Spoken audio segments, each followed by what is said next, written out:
do sábado e do primeiro dia da semana. Capítulo 6. O sábado durante o dia da tentação.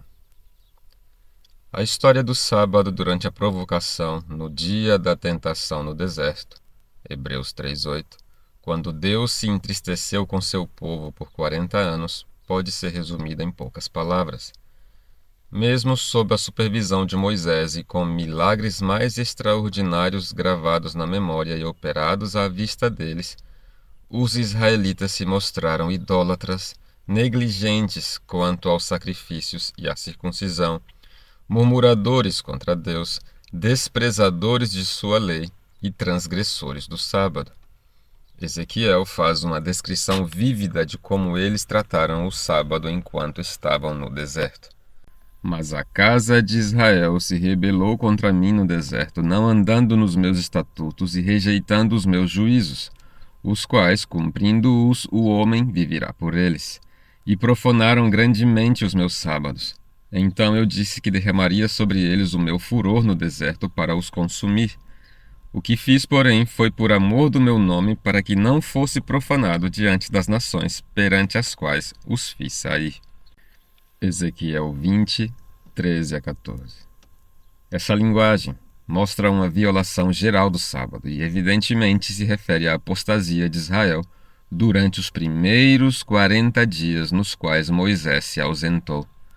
Deus então planejou destruí-los, mas, por causa da intercessão do líder, poupou-os pela razão mencionada pelo profeta. Após receberem mais um tempo de teste, falharam de maneira marcante pela segunda vez. Por isso Deus levantou a mão em juramento de que eles não entrariam na terra prometida.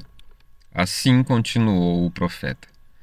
Demais, levantei-lhes no deserto a mão e jurei não deixá-los entrar na terra que lhes tinha dado, a qual mana leite e mel, coroa de todas as terras, porque rejeitaram os meus juízos e não andaram nos meus estatutos e profanaram os meus sábados, pois o seu coração andava após os seus ídolos. Não obstante, os meus olhos lhes perdoaram, e eu não os destruí, nem os consumi de todo no deserto. Ezequiel 20, 15 a 17. Essa linguagem se refere, sem dúvida, ao ato divino de impedir todos aqueles que tinham mais de 20 anos de idade de entrar na terra prometida. Deve-se notar que a transgressão do sábado é especificamente mencionada como um dos motivos para a exclusão daquela geração da terra prometida. Deus poupou o povo de modo que a nação não foi totalmente eliminada, estendendo então ao grupo mais jovem um período de graça adicional. O profeta continua: Mas disse eu a seus filhos no deserto: Não andeis nos estatutos de vossos pais, nem guardeis os seus juízos, nem vos contamineis com os seus ídolos. Eu sou o Senhor vosso Deus. Andai nos meus estatutos e guardai os meus juízos e praticai-os.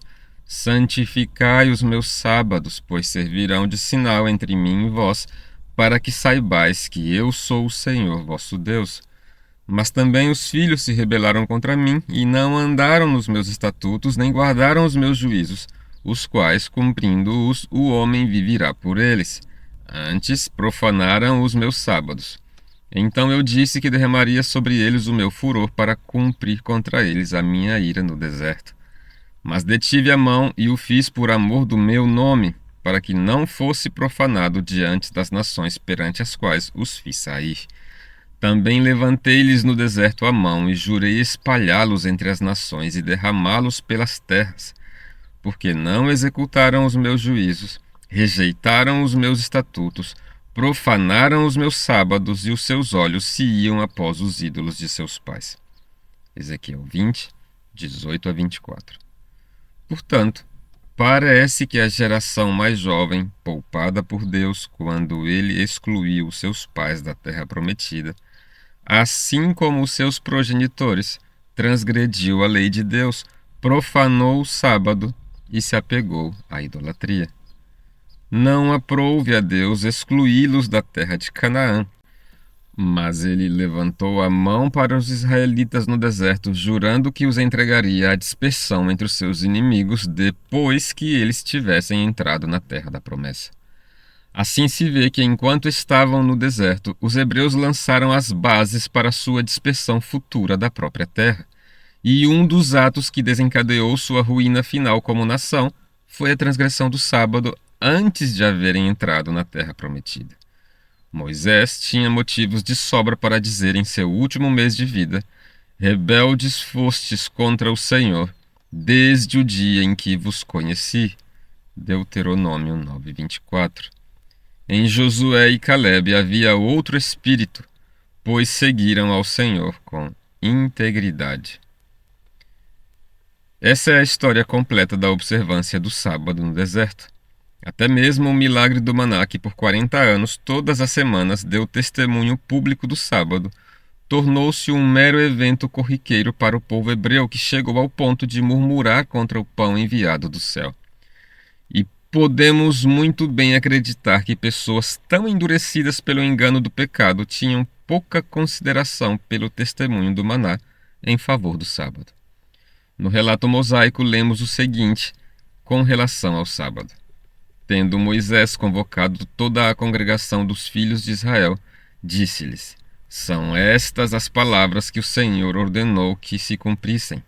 Trabalhareis 6 dias, mas o 7º dia vos será santo, o sábado do repouso solene ao Senhor. Quem nele trabalhar, morrerá. Não acendereis fogo em nenhuma das vossas moradas no dia de sábado. Êxodo 35, de 1 a 3. O principal destaque desse texto está ligado à proibição de acender fogo no sábado, uma vez que essa é a única proibição do tipo na Bíblia e que com frequência é apresentada como um motivo pelo qual o sábado não deveria ser guardado. Cabe aqui uma breve análise dessa dificuldade. É importante notar: 1. Que essas palavras não fazem parte do 4º mandamento, a grande lei do sábado. 2. Que havia leis referentes ao sábado que não faziam parte da instituição sabática, mas que surgiram a partir do momento em que o dia foi confiado aos hebreus. Exemplo disso é a lei referente à apresentação dos pães da proposição no sábado e do holocausto para o sábado. Portanto, é possível que esse preceito, no mínimo, se refira apenas àquela nação sem fazer parte da instituição original. 3. Que assim como havia leis específicas apenas para os hebreus, também havia aquelas que vigoraram somente enquanto eles estavam no deserto. Esse era o caso de todos os preceitos relacionados ao maná, à construção do tabernáculo e sua montagem, à ordem do acampamento ao redor do tabernáculo, etc. 4.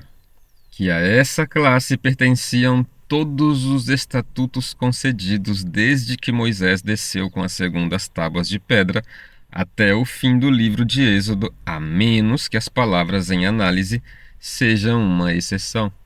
5. Que a proibição de acender fogo pertencia a essa categoria, isto é, a de leis destinadas apenas para o período no deserto, conforme evidenciam vários fatos claros. Primeiro, a terra da Palestina é tão fria durante parte do ano que acender fogo para impedir o sofrimento se torna uma necessidade. A Bíblia está repleta de fatos que confirmam essa proposição. O salmista, por exemplo, ao se referir a Jerusalém, usa a seguinte linguagem: dá a neve como lã e espalha a geada como cinza. Ele arroja o seu gelo em migalhas. Quem resiste ao seu frio? Manda a sua palavra e o derrete. Faz soprar o vento e as águas correm. Mostra a sua palavra a Jacó, as suas leis e os seus preceitos a Israel. Salmo 147, 16 a 19. O Dr. Clark faz a seguinte observação acerca dessa passagem: em determinados períodos, o frio no Oriente é tão intenso que pode matar seres humanos e animais. Jacobus de Vitriaco, um dos autores de Gesta Dei per Francos, conta que durante uma expedição da qual ele participou no Monte Tabor, no dia 24 de dezembro, O frio era tão intenso que muitos dos pobres e dos animais de carga morreram por causa dele. Alberto Zackensis, outro autor dessa obra, falando acerca do frio na Judéia, conta que 30 pessoas que auxiliavam a Baldwin I na região montanhosa, próxima ao Mar Morto, morreram por causa do clima. E que nessa expedição eles precisaram enfrentar granizo e gelo terríveis, com neve e chuva sem precedentes. Com base nisso, constatamos que os invernos costumam ser bastante rigorosos na Judéia e que em casos como os relatados acima, podemos muito bem exclamar: quem resiste ao seu frio? Segundo, o sábado não foi criado para ser motivo de aflição e sofrimento, mas sim de refrigério, deleite e bênção. Terceiro, no deserto do Sinai, onde foi dado esse preceito referente ao fogo no sábado, a proibição não seria motivo para sofrimento, pois os israelitas se encontravam a cerca de 320 quilômetros ao sul de Jerusalém, no clima quente da Arábia. Quarto, o fato desse preceito ter caráter temporário é mostrado também pela ausência de qualquer indicação de que se tratava de um estatuto perpétuo.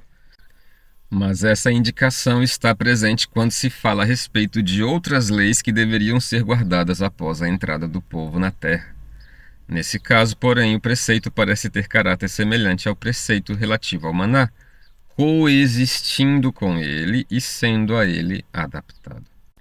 Quinto, se a proibição a respeito do fogo ao sábado se referisse de fato à terra prometida e não somente ao deserto, ela entraria de tempos em tempos em conflito direto com a lei da Páscoa.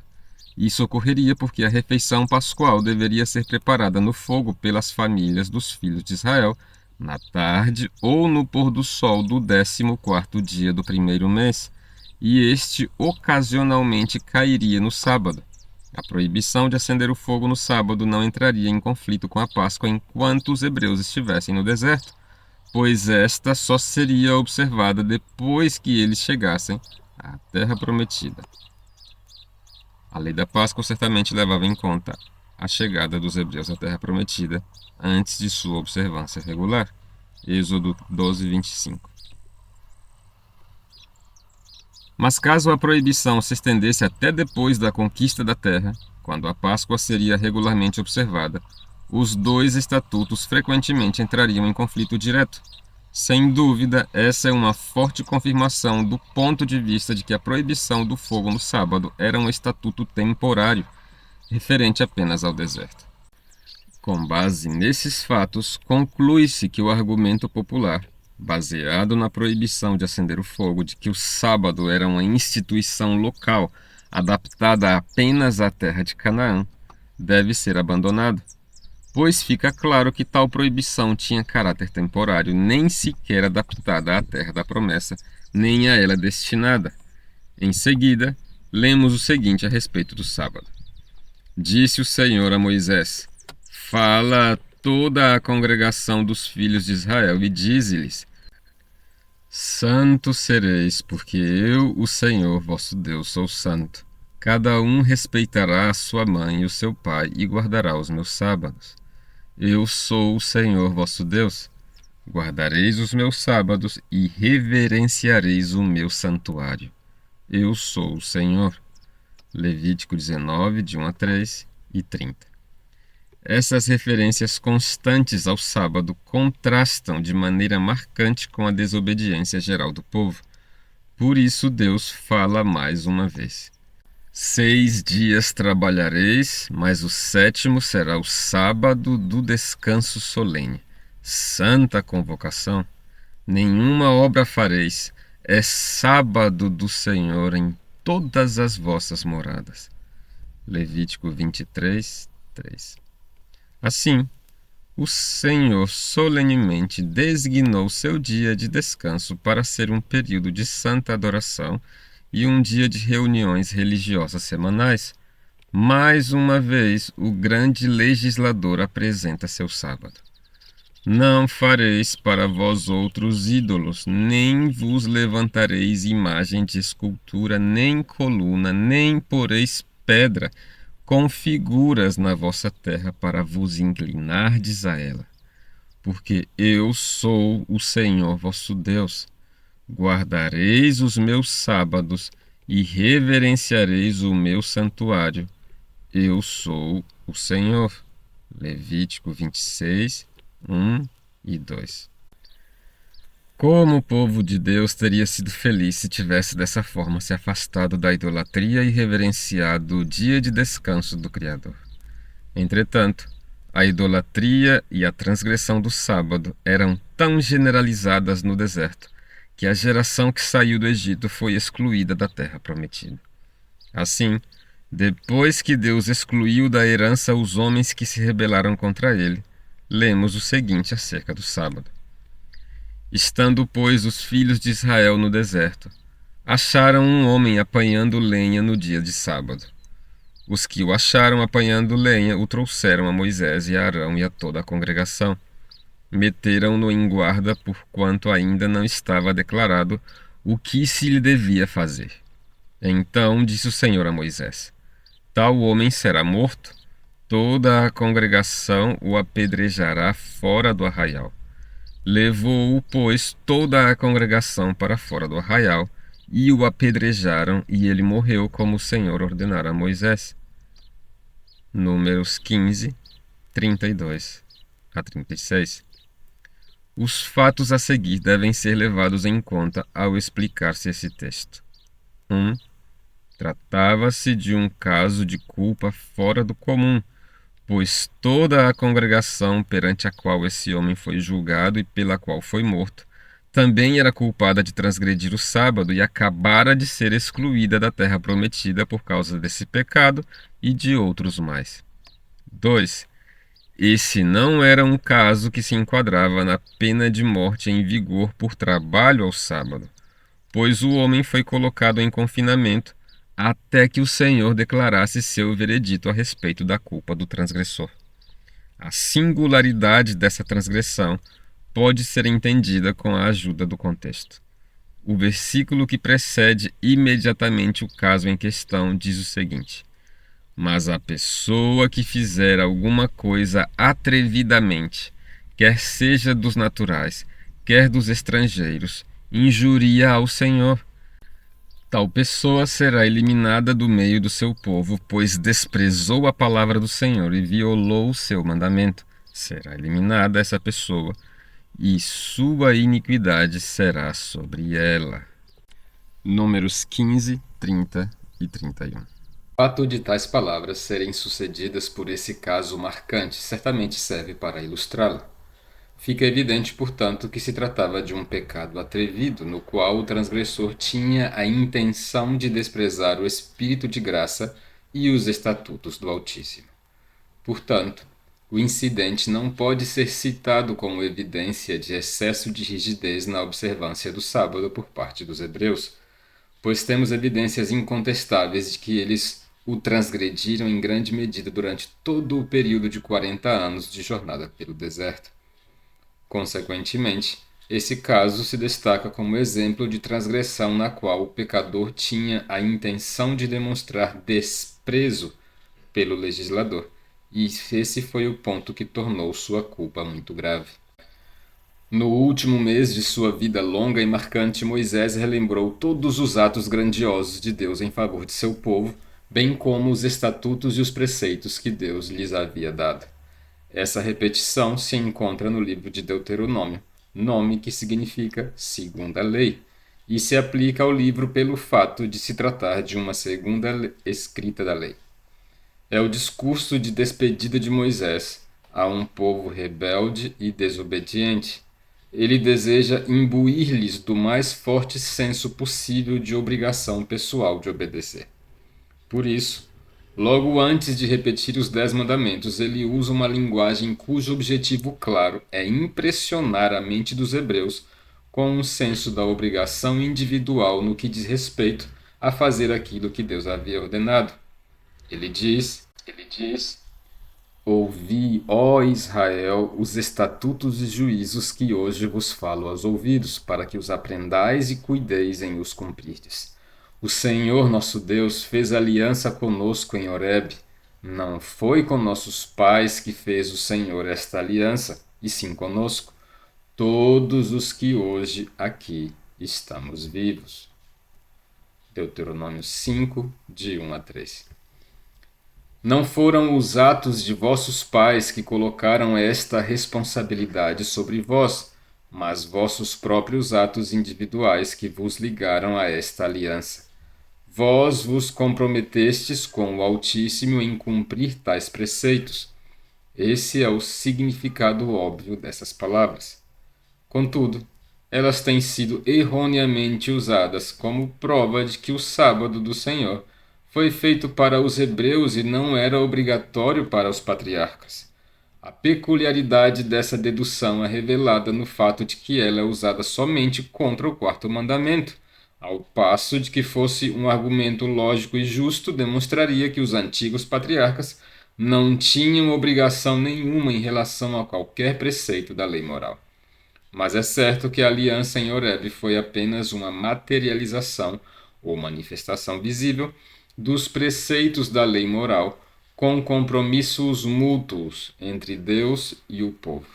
Em outras palavras, essa aliança não deu origem a nenhum dos 10 mandamentos.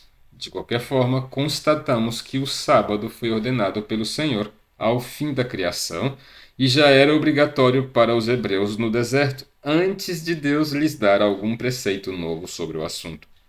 Como a obrigatoriedade do sábado no deserto estava em vigor antes da aliança do Monte Horebe, tal fato é uma prova conclusiva de que o sábado não teve mais origem nessa aliança do que a proibição da idolatria, do roubo ou do assassinato. O homem de Deus então repete os 10 mandamentos. E diz o seguinte acerca do quarto: guarda o dia de sábado para o santificar, como te ordenou o Senhor teu Deus. 6 dias trabalharás e farás toda a tua obra. Mas o sétimo dia é o sábado do Senhor teu Deus. Não farás nenhum trabalho, nem tu, nem o teu filho, nem a tua filha, nem o teu servo, nem a tua serva, nem o teu boi, nem o teu jumento, nem animal algum teu, nem o estrangeiro das tuas portas para dentro, para que o teu servo e a tua serva descansem como tu. Porque te lembrarás que foste servo na terra do Egito, e que o Senhor teu Deus te tirou dali com mão poderosa e braço estendido, pelo que o Senhor teu Deus te ordenou que guardasses o dia de sábado. Deuteronômio 5, de 12 a 15. É singular o fato de que esse texto bíblico seja uniformemente citado por aqueles que escrevem contra o sábado como sendo o quarto mandamento original, ao passo que o preceito original em si é cuidadosamente deixado de fora. No entanto, há fortíssimas evidências de que esse não é o preceito original, pois Moisés pronunciou essas palavras ao fim da jornada de 40 anos, ao passo que o mandamento original foi entregue no terceiro mês após a saída do Egito. O próprio mandamento, conforme aqui expresso, contém provas inequívocas de haver sido dado posteriormente. Ele diz: guarda o dia de sábado para o santificar, como te ordenou o Senhor. Citando, portanto, que o original se encontrava em outra parte. Além disso, o preceito, conforme mencionado aqui, se encontra claramente incompleto. Ele não contém nenhuma pista sobre a origem do sábado, nem mostra quais foram os atos que o trouxeram à existência. É por isso que aqueles que afirmam que o sábado teve início no deserto e não na criação, citam essa passagem como se fosse o quarto mandamento e omitem o preceito original proclamado pelo próprio Deus, onde todos esses fatos se encontram expressos com clareza. Mas embora Moisés, nessa segunda repetição, omita uma porção significativa do quarto mandamento, ele se refere ao preceito original em questão e então inclui uma poderosa súplica quanto à obrigação dos hebreus de guardarem o sábado. Deve-se lembrar que muitos dentre o povo haviam firmemente persistido na violação do sábado e que essa era a última vez que Moisés falava em favor desse dia. Por isso ele diz: porque te lembrarás que foste servo na terra do Egito e que o Senhor teu Deus te tirou dali com mão poderosa e braço estendido, pelo que o Senhor teu Deus te ordenou que guardasses o dia de sábado. Deuteronômio 5:15. Com frequência, essas palavras são citadas como prova de que o sábado se originou quando Israel saiu do Egito, sendo ordenado naquela ocasião como memorial de seu livramento. Mas deve-se observar que 1. Esse texto não diz uma palavra sequer a respeito da origem do sábado ou do dia de descanso do Senhor. 2. Os fatos a respeito da origem do sábado são mencionados no quarto mandamento original, e lá eles remontam à criação. 3. Não há motivo para crer que Deus descansou no sétimo dia por ocasião dessa fuga do Egito, nem que abençoou e santificou o dia nesse evento. 4. O sábado nada tem em si que insinue qualquer tipo de comemoração da libertação do Egito, pois ela foi uma fuga e o dia é de descanso. Além disso, a fuga ocorreu no 15º dia do primeiro mês e o descanso sabático ocorre no 7º dia de cada semana. Logo, a comemoração do livramento ocorreria anualmente e o descanso do sábado, semanalmente. 5. Deus estabeleceu um memorial apropriado da libertação para ser observado pelos hebreus, a Páscoa. Passover, em inglês, literalmente passar sobre, no 14º dia do primeiro mês, em lembrança de Deus ter passado sobre eles, passed over, ou seja, não tê-los destruído quando feriu os egípcios, e a festa dos pães asmos em memória de terem comido esse tipo de pão ao saírem do Egito. Mas o que essas palavras indicam então? Talvez o significado delas seja compreendido de forma mais clara ao compará-las com um paralelo exato encontrado no mesmo livro, escrito pelo mesmo autor. Não perverterás o direito do estrangeiro e do órfão, nem tomarás em penhor a roupa da viúva. Lembrar-te-ás de que foste escravo no Egito e de que o Senhor te livrou dali, pelo que te ordeno que faças isso. Deuteronômio 24, 17 e 18.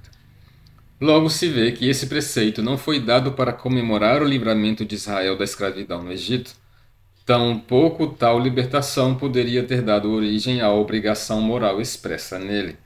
Se no primeiro caso a linguagem provasse que os seres humanos não tinham obrigação de guardar o sábado antes que Israel fosse libertado do Egito, provaria com igual certeza, no segundo caso, que eles, antes desse livramento, não tinham a obrigação de tratar com misericórdia e justiça os estrangeiros e os órfãos e as viúvas.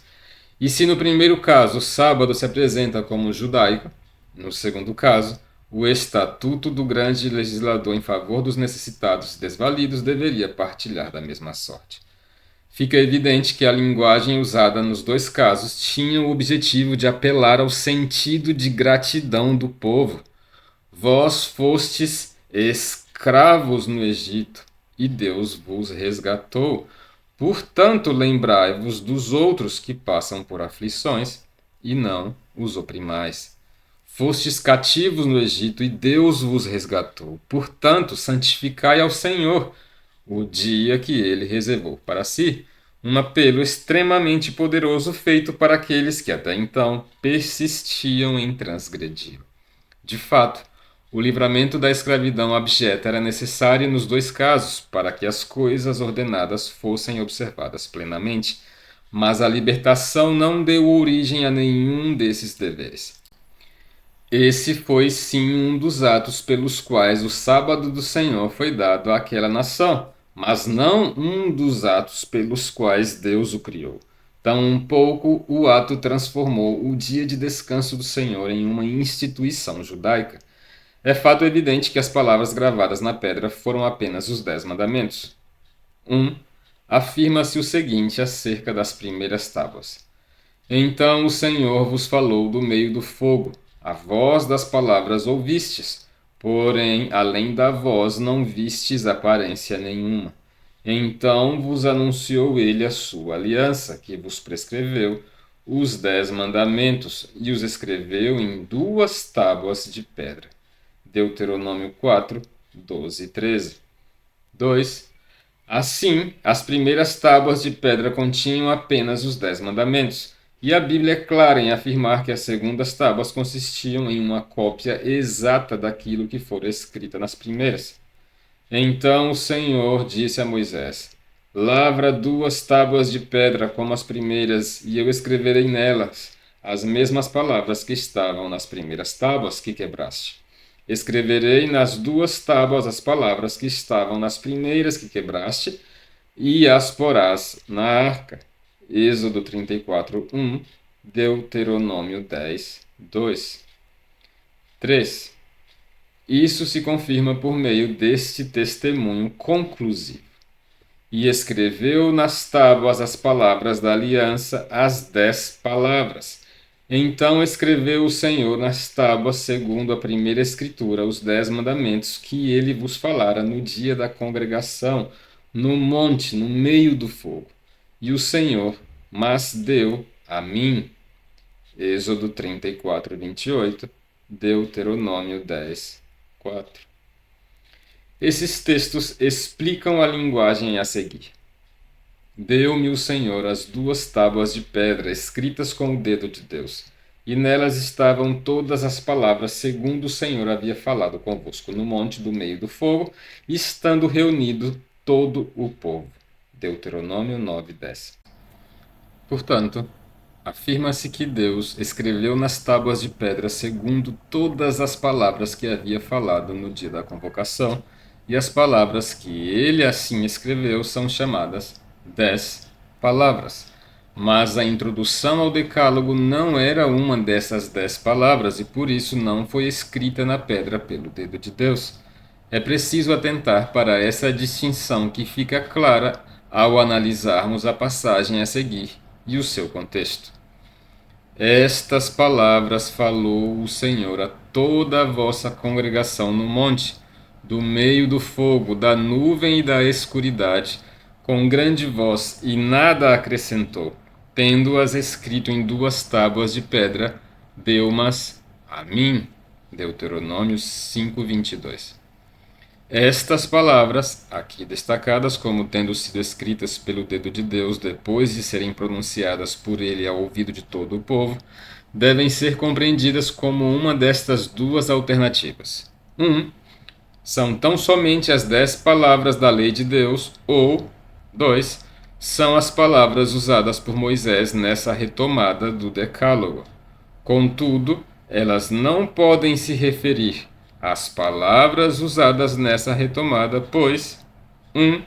Moisés omite uma parte importante do 4º preceito dado por Deus em sua proclamação no monte. 2. Nessa repetição do preceito, ele faz menção ao original para fazer lembrar aquilo que é omitido. 3. Ele acrescenta ao preceito, para favorecê-lo, um apelo à gratidão do povo que não foi feito originalmente por Deus. 4. A linguagem usada serviu apenas como repetição do mandamento e não teve o propósito de apresentar o original, e tal fato é evidenciado ainda mais pelas muitas variações de palavras em relação ao Decálogo original. Tais fatos são conclusivos para definir quais palavras foram escritas nas tábuas de pedra. Quando Moisés fala estas palavras, ele certamente não estava se referindo a uma cópia incompleta, como a repetição que ele fez em Deuteronômio, mas ao próprio código original relatado em Êxodo 20. Em outras palavras, quando Moisés fala que estas palavras foram gravadas nas tábuas, ele não se refere às palavras que ele usou em seu discurso, mas sim às 10 palavras da lei de Deus, excluindo todo o resto. Assim, analisamos as menções ao sábado nos livros de Moisés.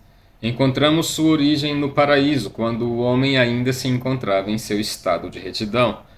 Vimos que os hebreus foram separados de toda a humanidade como depositários da verdade divina.